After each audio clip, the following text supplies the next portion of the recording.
Candid conversations that might just change how you look at the world. Let's bridge cultures, transcend borders, and build a global family of changemakers. Welcome to If by Chance. Lowriders take their rides very seriously. It's more than a hobby. It's a lifestyle with a rich history and culture. And in this episode, Junior shares his love of lowriders and the things that outsiders get wrong. I've been working lately a lot on my podcast, and I do live streams. I do weekly live streams. So that takes up a lot of my time. It's all about the lowrider culture. And what got you into lowriders? Oh man, I think it came from my brothers. My brothers used to talk about how they used to see lowriders when I was small. And I got fascinated and I was like, I wonder what they're talking about. And then when I got over here to Colorado is when I saw my first mini truck that was all lowered and it had this nice sound system and everything. And I got hooked. I really just got hooked on it and I never looked back. So for people that don't know what a lowrider is, can you explain it? Is it just that it's lowered or is there anything else about it? That it's lowered, but it also that it has custom paint, custom rims, custom upholstery. I mean, it's got to stand out from every other car. So pretty much that's what a lowrider is. Different people have different definitions of what it is, but it's mostly, I would say, a customized car that not everybody have. Everybody puts their own personal touch to their project, to their car. So I haven't seen many where I live, but I have seen the lower cars that also have the hydraulics that kind of Oh yeah. bump along. Is that a lowrider or not always? Oh yeah. It's that definitely is one of the big things that makes a lowrider is the hydraulic system because it just separates it from everybody else. Now, the debate would be if somebody had airbags in their car because that's where you kind of get in a little debate of is it a lowered car, is it a not lowered car? So it depends on who you talk to, I guess. So when you say airbags, you mean the regular airbags that modern cars have? Yes, they some cars they put airbags instead of the hydraulics because really hydraulics are they're real messy. So there's an Of course, airbag in the chassis that's making the car go yes, up and down.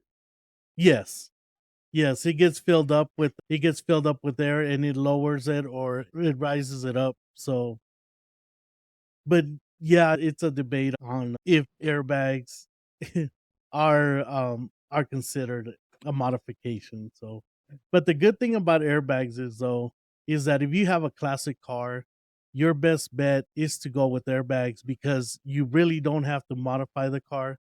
Because if you do modify the car, like hydraulics needs a car to be modified, it will lose its value.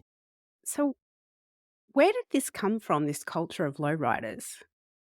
The culture of lowriding, some people say it came from California, some people say it came from Mexico, and of course you could throw in Yellow New Mexico in there too. But it came from back in the day. For people to lower their cars, they used to put rocks in their trunk to make their car stand out and make it go lower to get that look.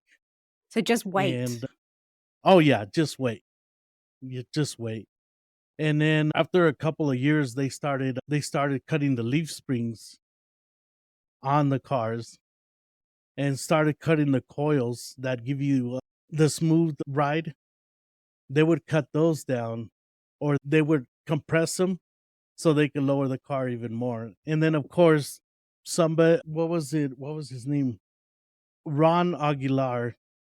He is the one that got credited with using the suspension on the airplanes that would lower and raise the wheels on an airplane. He was the first one to actually convert it and use it in a car to lower and raise the car. And was there a reason for him to do that? I think they just wanted to be different, really. I think they just wanted their own style. And they wanted to do something different to where nobody else had it. So, and of course, it always helped out because when the police officers would stop somebody, pull somebody over for the lower suspension because their car was a little bit too low.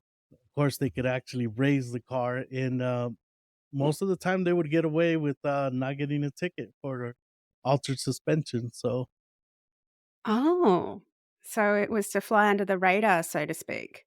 oh yeah, yep, yes, it was. So, were there a lot of low riders around for the police to be targeting them? um, it was starting to come up to where they were getting noticed by the police department. So there was definitely something that they could work on and not get in trouble for it. So, the cars today, are they not as low as they used to be? Or they have the hydraulic system to raise it to the appropriate level? Oh yeah, they have the hydraulics today are incredible anymore. They really have gotten so advanced. I mean, you got cars that are hitting 100 and 120 inches um on the front end when they hop the car. I mean, it's literally hitting on the back bumper. If you ever seen that, it's amazing what those guys can do with those hydraulics now. And is that one of the main reasons that people go to these meets that you cover? Really, I think yes, some people do go for the competition of it to see where they're gonna place, but I think a lot of the people go for the camaraderie, the brotherhood, the friends that they make just to go hang out with them. But yes, there is car shows where there is your car does get judged to what you've done to it. When you first get into lowriding, of course, the competition part of it is there, and you're trying to be always in first place. So you're always improving your car. You're always doing something to your car. But as the years go by, you kind of fall into the place where you're like, as long as people take pictures of my car, that's all I need. And of course, the friendships come with it. And you love to see those people week after week at the car meets, at the car shows. And that's my best feeling. Just seeing the people that have started as friends pretty much now considered family.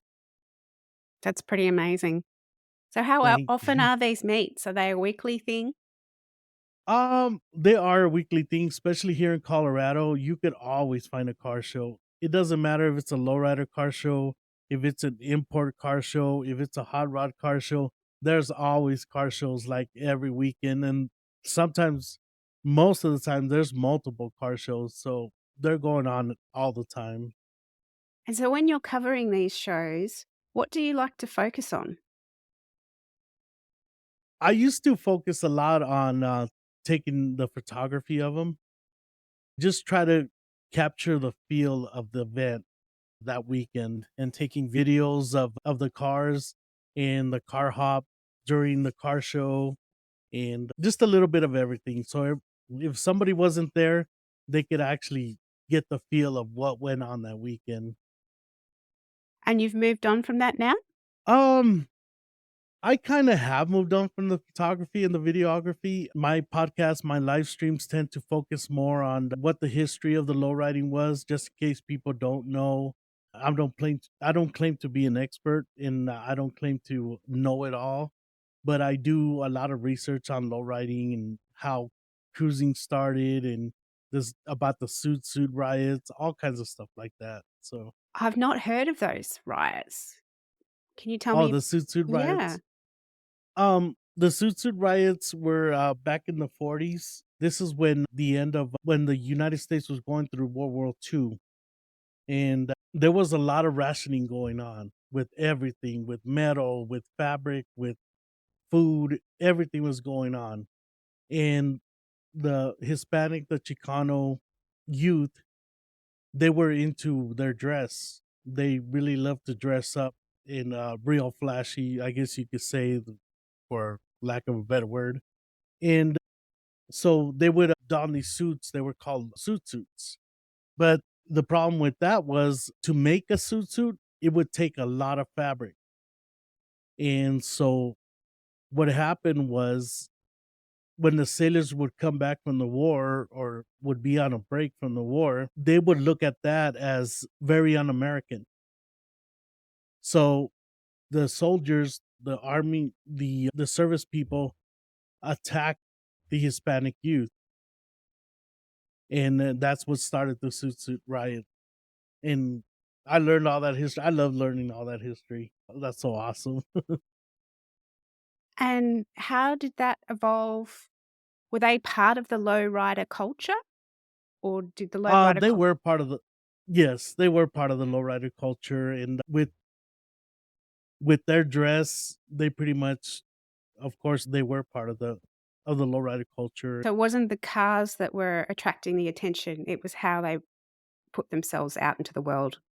Yes, yes, they were like kind of portraying themselves as un-American because they weren't rationing the materials they had. They were using them on their clothes, and a lot of people thought that was un-American. So were the cars as flashy back then as well? Um, they weren't as flashy. Today's cars are just incredibly detailed.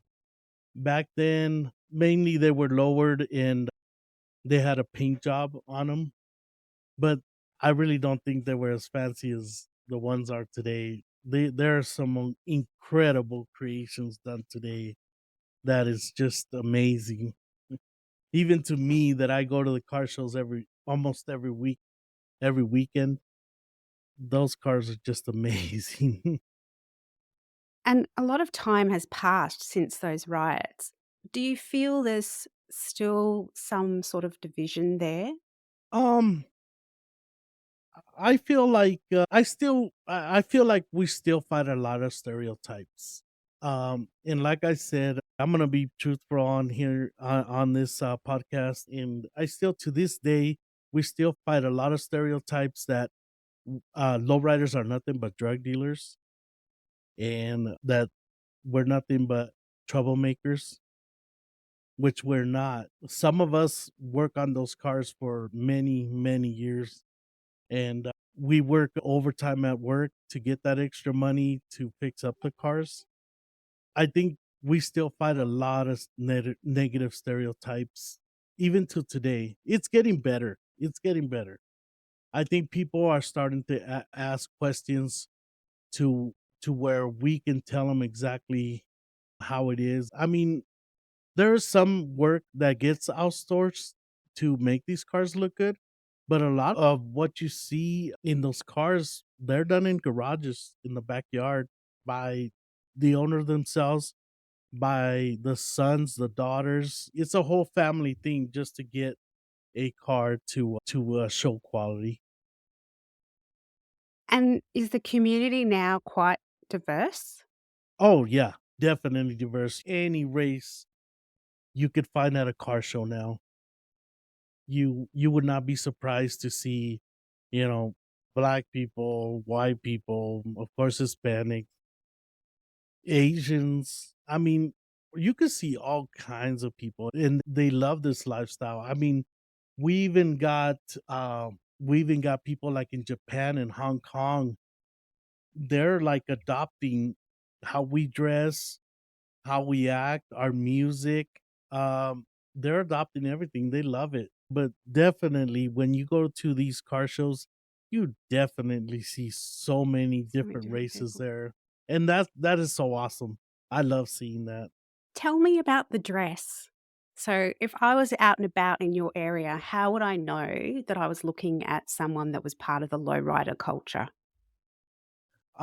Usually one of the easiest ways you could tell, I guess, is a lot of us are in car clubs. A lot of these car clubs, they help out with helping you build your car, helping you tear down your car and improving it. The easiest way you could tell is a lot of us have car club shirts, and usually car clubs pick one color or another to represent their car club. And are they a bit like motorcycle clubs in that you'll have badges and motifs on them? You usually have a just a design on the back, saying your car club name. Uh huh. But you usually don't see patches or anything like that. Okay, Yeah. interesting. Mm. I think it's really fascinating how the lowrider community has shifted over time and that now it's become a place where you can share interests, even though you're no longer from the Latino group, not Hispanic anymore. Do you feel that it's Oh, actually broadened your horizons, having met people from different cultures to yourself? oh yeah, it definitely has. It definitely has. I love, like I said, I include everybody. So when I say my lowrider brothers and sisters, I mean everybody from everywhere.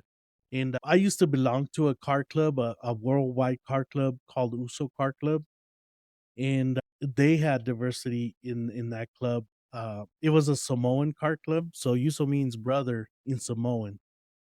So one of the things that the founder Kita Leo, one of the things that he introduced to the lowriding community that has never been introduced before is when we saw another club member, we were told hugs, not handshakes.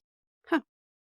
So a lot of people in the lowriding community, when they saw us, they were all like, "Why do you guys hug a total stranger with the same shirt on?" It's like because that's what we were taught. We were taught that, that they were our brothers and our sisters. And that was something that was never seen in the lowrider community. It was never seen. And he started it back in when he started Uso Car Club. Did he start that in Samoa or did he start that in the States? He started it in the States, but he used his ethnicity to kind of mold that car club. So he used the Samoan teachings, his Samoan background, and he integrated it into a what he wanted the car club to be. So, what made it global? I think what made it global was just people when they would see somebody from the Uso Car Club. Because I can say from my own experience, this is how I was like, wow, I want to be part of that. I think when I saw them and their family, how they did the family kind of theme to it, I love that. I wanted to be part of that. So I think that from there, it started from one person saying, "Oh, I want to be part of that, and I'll take it back to my country. I'll take it back to Finland. I'll take it to Australia because there is chapters in Australia too." And I think that's what how it went global. It went global from people seeing it and they said, "Well, I want to start a chapter, in Mexico. I want to start a chapter in Colorado." And of course the teachings came with it. So I think that's what made it a global car club. I'd love to hear a little bit more about the teachings and what drew you to it. Oh, I loved it. Oh man, his teachings were about respect, about having a family kind of unit to the car club, not just a car club, not just hanging out, not just having the same interests, but actually one of the biggest things when you joined USO and you were you were first introduced to Kita, he would actually give you a kiss on the cheek. And it didn't matter if you were a woman or a man, you got that Kita kiss. And that was one of the best things. I'll never forget, when I got that because it was like I was accepted into the family. And that was I could just say it was one of my greatest life accomplishments to make it to be part of that family. But he taught us a lot. He taught us not only how to be good card club members, but he also taught us to how to act in our own family, how to treat people, how to be open to everybody. He really did. To this day, I still keep his teachings in my heart. I really do. So, what changed for you in terms of your interactions with your family As far as from the teachings? um I think it changed on how to the way to act. I think he taught me that not to, because I used to be like very quick tempered, and he taught me how to calm myself down, and he taught me how to act in public. Pretty much is one of the things he taught me. It sounds like a very important lesson. Oh yeah, and how to be a good husband, how to be a good man, how to treat people with respect, all kinds of stuff. He definitely is the teachings that I got from the car club. Which it's hard because in today's car clubs, I think that's one of the things that's missing is good leaders. It really is one of the things um, where I see a lot of things that car clubs and people doing the low riding, and I could say I'll be like, I would never do that. That's not the way to act. That's not the way to represent lowriding. Because one of the things that we were taught when we were in a car club was not only do you represent you, not only do you represent your family, not only do you represent the car club on the shirt, but when you're out in public and you're not acting right, you are also representing lowriding worldwide. That was one of the things. And what is one example of the behavior you would like to change that you're seeing currently? Um, I think having more leaders in the car club, people Um, let me see. It's kind of hard for me to kind of put it. I don't think people are being taught how to be good leaders before they take the role of a president. And they're not teaching good values. They're not teaching good morals on when you're out in public how to act right, you know. That's one of the biggest things that I see that's going on today. So they're not carrying themselves in a respectful way towards No. outsiders? Not really towards outsiders, but overall in general, how they conduct themselves. Because sometimes Yeah. I see people with car club shirts and they got a can of beer in their hand. We would never be allowed that. Never So be allowed that. it went that far in terms. Oh yeah. Or cussing around kids. I don't think that's right for us to do, you know. And just overall in general in public when people don't act right, that looks bad upon the lowriding community. And that's something that I really don't like to see. So the difference to me sounds like with the Samoan car club, it was very much about, or is very much about promoting the culture of lowriders and how being a member of one of those car clubs can really change you for the better and help Oh, yeah. those around you. It wasn't so much about going somewhere to relax with a can of beer in hand. Yeah. It was Yeah, it it was I more about service and brotherhood. oh, yeah. Yeah, it was about conducting ourselves right. Um, of course, it was about having fun at barbecues and having fun at car shows, but also, in conducting ourselves in the right way, in conducting ourselves in a way that lowriding would be looked at in a positive light, and not adding more to the stereotype that's already been added already to the people that think they know what lowriding is. So what made you leave that club? Um, I got divorced from my ex-wife, and, of course, we were in a chapter together, so I pretty much couldn't stay, but I miss it to this very day. I do miss it. I wish I could go back. It sounds like it really was a or is a family Oh, affair. yeah. Oh, yeah. It was.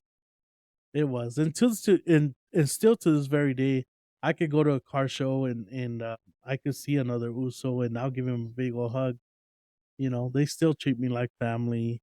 I still treat them like family. It's not gonna change because that those values, those morals are still in my heart and they'll be in my heart for till my heart starts beating. When I decided to start going to car shows and started competing in them, Like I said, it when you first start, when you first get into low riding, you want to be number one. Let's not beat around the bush. You want to be number one. You want that first place. Week after week, you want to be the man. But then after a while, like I said, you start meeting people and they become friends. And then after a couple of years, they become pretty much your family. Then you don't mind. Then you're all like, as long as people take a picture of my car, that's like them giving me a trophy. And I don't really care about placing anymore. After a while, it's more about spending time with your friends that have now become your family and just hanging out at the car shows and just having fun, just talking the day away while people are enjoying looking at your cars, taking pictures of the cars. And that's the greatest feeling. And that's what keeps me going. It's pretty much like for me going to a car show uh week after week, it's like going to church for me. It's good for my soul. It lifts me up, it recharges me, it helps me get through the week knowing that if I have a bad week, man, that car show coming up, I get to spend with them guys, so then I get to laugh again. I get to be part of a family again. I get to have fun and just relax and not worry about work or not worry about any problems or anything like that. So, if someone's just starting out and they want to be part of the community, what would you suggest that they do? Um, one of them is just go to a show. Just go to a show and ask people questions if you have a curiosity about what what is all involved with the lifestyle. Just go and ask questions. A lot of the guys, a lot of the men and women that are in lowriding, because there's a lot of women in lowriding too, and women are doing a great job. I mean, there's some cars out there that women have that those men can't even compete. I'm all like, you guys can't even keep compete. And what one of the advantages of a woman having a car, a show car, is a woman can put color schemes together better than a man. I mean, I'm sorry, but I'm just being truthful. And they can really do some great things. Just like my ex-wife, the things that she would that come out, the ideas that would come out of her head, I'd be like, oh. But back to the question was just going to a car show and just asking questions and just getting to know people and just introducing yourself. They're more than willing to answer any of your questions. And that's how you get to know people, and that's how you get to network, and then that's how you get to know, well, if I need rims for my car, I could just ask somebody and they could connect me with the right person, the right shop to go, so that I could start working on my ride. Because I don't want to get back to, I'm getting back to Kita, but Kita said, he goes, we are the Picassos of the Boulevard. We can take a regular looking car and we can modify it, we can add to it, and it's like a canvas to us. It really is. It's an expression of who we are. A lot of these cars you'll see is a lot of them will use their cars to profess their faith. A lot of them will Some of them will use their cars to do a family portrait on the hood, because that's what's special to them. That's what they want people to know, that their family is everything. Or they might put a picture of Jesus and they're professing their faith. They're telling the world that this is what's important to me. What's on my car, the theme of my car is what is important to me. It's who I am. It's a very personal thing when you put a car together, because you're letting people into your world. And when you see a person's car, they're letting you into their world. They're letting this is what I hold dear to my heart. So, but like I said, it's just going to a car show and just making yourself open to people and introducing yourself, and people are very open. People are very friendly. Lowriders are very friendly, and they love when people go check out their cars. They love it.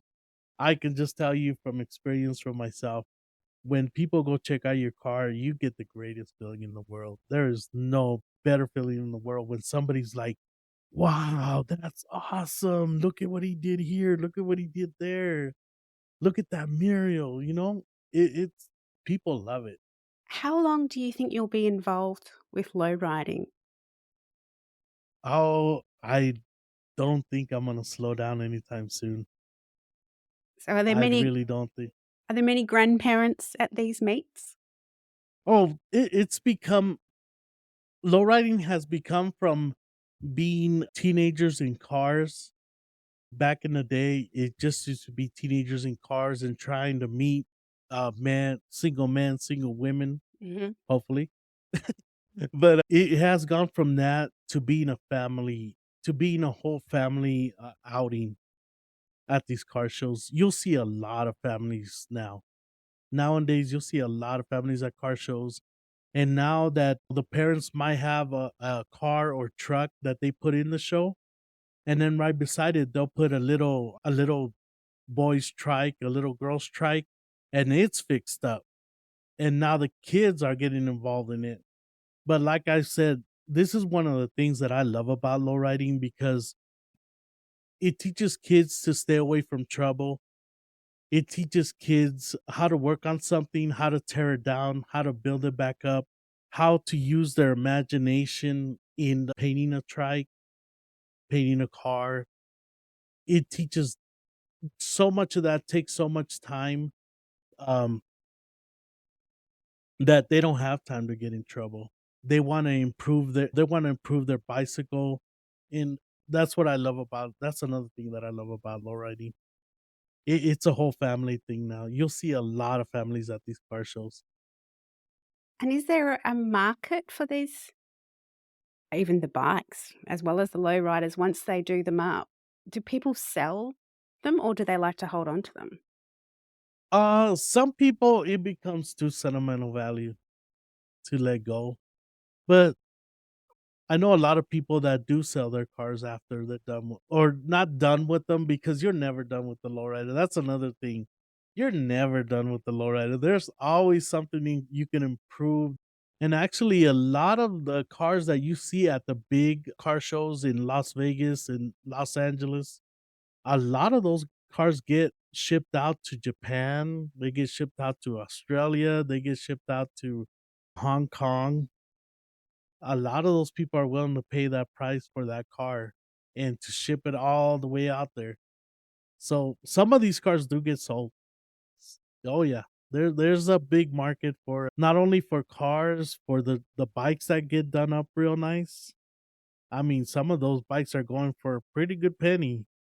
And now you have pedal cars. The little pedal cars are now being done up and they're being sold too. The kids' pedal Once cars. Oh yeah. Oh, you should see some of those. They're crazy. Those pedal cars are now, uh, they've even done the strollers before, the little kids strollers. They're getting done up with paint jobs and murals and engraving, all kinds of stuff that they could do to it. They'll do it. So That's I'll have to send you some pictures of some of this. yeah. You'll be I amazed. think we'll have to put some links to those because Oh yeah. I'm wanting to see this. It just Mm. sounds so much more creative than I Oh thought yeah. this conversation was going to be.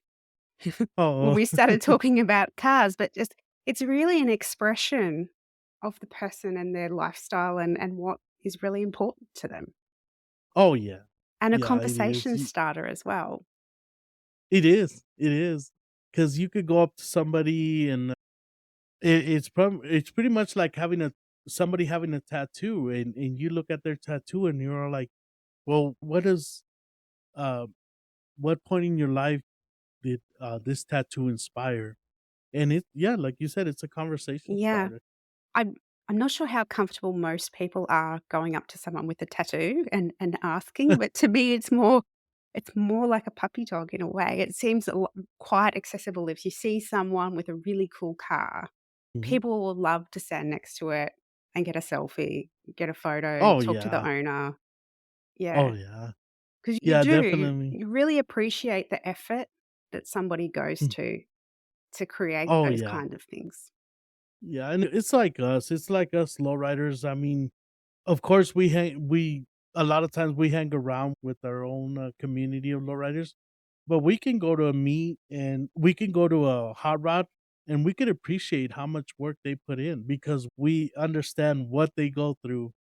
So it's not just about being with our own. We can appreciate somebody working on their hot rod, somebody working on their motorcycle, because we know the process that it takes and so long and the creativity, like you said. So there's not any rivalry. There used to be a rivalry between lowriders and hot rods, but now we see that we can get along, because we appreciate, our dedication. We know how much dedication it takes to work on a project like that. So we have that mutual respect. So it's been getting better. It's been getting better over the years. When do you think was the real flashpoint for the rivalry? When did it reach its peak? Um, I think it was when they had a lot of more misconceptions of us, really. And once they got to know us, I think they said, you guys are not as different as we thought, or the things we heard about you guys is not what the truth was. And what has helped shift that narrative? Um, I think that we have become more open to talking with them, to hanging with them, to inviting the hot rodders to our events, and I think that's really helped out. Bringing out the welcome mat for them, I think has really helped out. Like, come to our show, and we would love to have you. I think those little couple of words have really opened up a lot. They really have. So building a bridge to someone who lives quite differently to you has really, really Oh yeah. helped. Oh yeah. Oh yeah. Just really even saying hi to them, really just being open, I think has really helped out. Or yeah, even going up to them and they know that we're lowriders and complimenting on something, that's really opened up a lot of things too. Just one simple compliment on their cars have really opened up things too. Just on the street kind of thing. Oh yeah. Yeah. So I was complimenting on how their chrome looks, how their tires look. Because a lot of this it's kind of crazy because some of the ideas that we have got for our lowrider cars, we have gotten from the hot rod, you know. So I think we inspire each other. Even the hot rodders will look at us and be like, I never thought of that, doing that. That's a good idea. I think I'll do something with it. I'll do something different. A little bit different, but the same. So what have you got planned for the next few months in terms of your Oh, lowrider? oh my goodness. As far as I don't have a car right now, but as far as the podcast and everything, I just plan to go to these car shows and really just promote the lowriding lifestyle, in a positive way. And like I said, and breaking down a lot of those stereotypes that people have. Well, I've really enjoyed this conversation. Oh yeah. Thank you so much. I just want to say thank you for inviting me to your podcast. Thank you for giving me this time. The feeling of finding a place where you truly belong is priceless. It's even better when those around us inspire us to do better. Junior's story reminds us that this ride of life isn't just about the destination, but the community we build and the values we live by.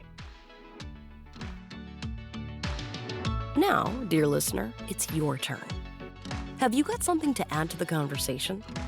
Then get in touch via the links in the show notes. Whether you have questions, a message of support, or resources that you think might help, we'd love to hear from you. And if by chance you know someone with a story that will inspire others, be sure to let us know. Your contributions help turn inspiration into action, drive positive change, and make life just that little bit better.